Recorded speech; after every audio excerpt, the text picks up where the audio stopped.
అందరు కూడా నమస్కారము.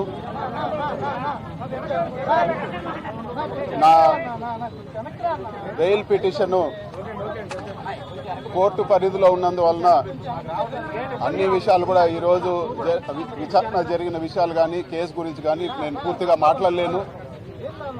కానీ కొన్ని విషయాలు చెప్పదలుచుకున్నాను. ఈ ప్రభుత్వం చంద్రబాబు నాయుడు తెలుగుదేశం ప్రభుత్వం వచ్చినాక మొదటి నుంచి చూస్తే మొట్టమొదటగా మదన్పల్లిలో ఏదో జరిగిందని చెప్పి 2 నెలలు ఇష్యూస్ నడిపారు. అతన్ని ఎవరైతే సస్పెక్ట్ ఉన్నాడో అతను తీసిపోయి పాలిగ్రాఫ్ టెస్ట్ చేసినా కూడా ఇదంతా పూర్తి ఒక కట్టుకథ అని చెప్పి పూర్తిగా తేలింది. దాన్ని ఒక 2 నెలలు నడిపారు. తర్వాత మైన్స్ డిపార్ట్మెంట్లో అవకతవకలు జరిగాయి, ఇసుకలో 1000 కోట్లు అన్నారు. అదంతా కూడా తప్పు కథనం అని చెప్పి తేలడం జరిగింది. అదేవిధంగా మైన్స్ 100 మైన్స్ అనేక్రాంతం చేశారని తప్పుడు ఆరోపణలు చేశారు.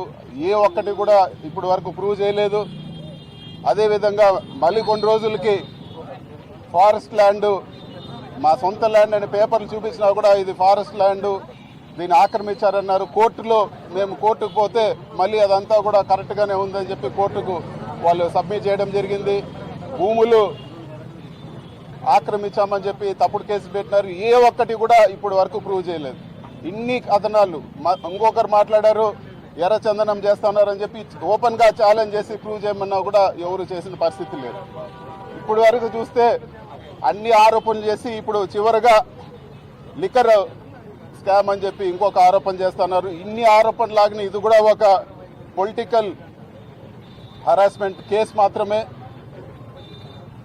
ఒకటైతే వాస్తవము, ఇప్పుడు వరకు రాష్ట్రంలో ఉండే అన్ని ఏవేవైతే ఒక డ్రగ్స్ కేసు, ఒక హ్యూమన్ ట్రాఫికింగ్ తప్పితే అన్ని రకాల కేసులు ఇప్పటి వరకు పెట్టారు. ఒకటే నేను చెప్పదలుచుకున్నాను, కోర్టు పరిధిలో ఉంది కాబట్టి పూర్తి వివరాలు చెప్పలేను. ఇది పూర్తి తప్పుడు కేసు. ఇలాంటి కేసులకు భయపడేది లేదు, ధైర్యంగా ఎదుర్కొంటామని చెప్పి కూడా ఈరోజు మీ సమక్షంలో తెలియజేస్తా ఉన్నాను. కోర్టులో డెసిషన్ వచ్చిన తర్వాత ఈ కేసు గురించి కూడా పూర్తిగా నేను మీ అందరితో కూడా మాట్లాడతానని చెప్పి తెలియజేస్తాను.